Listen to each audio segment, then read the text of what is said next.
may have heard her on the BBC radio presenting the award-winning programme Ramblings, hosting Saturday Live on Radio 4, or fronting Radio 5's Wimbledon tennis coverage. She's won the Sports Presenter of the Year award, was last year voted number 4 in the Independent on Sunday's Pink List, and of course our distinguished guest tonight is Clare Balding.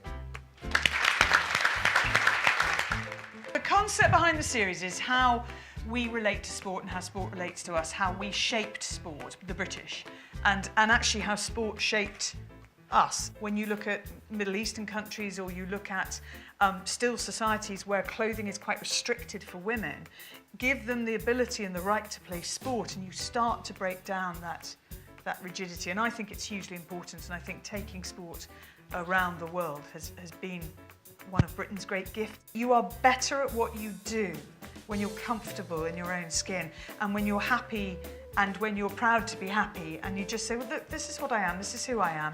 And that doesn't matter, that's not a sexuality point. It's a kind of point about all of us and being confident when we walk into a room and not wanting to be like everybody else, actually just being happy to be different. I think there is a real terror that if a footballer of a club in this country, a Premiership club or any other club in this country, either came out or was outed, would the fans react badly? Is that what they're frightened of? I'm not sure they are. I think they're frightened of the commercial implications. They're frightened that it would make them worth less. You were the amateur flat racing champion in 1990. Did you ever consider becoming a professional jockey? Look at me. Yes, if I'd been about 4 stone lighter. This year, there'll be loads of women in the running for sports personality because there'll be loads of women covered on television and in the press this year because arguably British women will dominate the gold medal haul. There will be a problem again in 2013 because we'll go back to the alpha male sports. It's not just male sports, it's alpha male sports. As a successful person yourself, I was just wondering what advice you can give me now to get my foot in the door. Take every chance that's there in front of you, and if that means working in Australia, you go and work in Australia. If that means working in Canada, go and work in Canada. If you have to learn a foreign language, do it.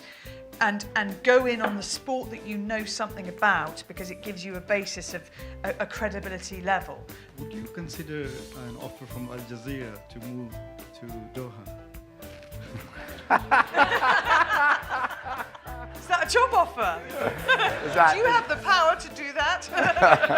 It's been a fantastic evening. Please thank the panel and particularly Clare.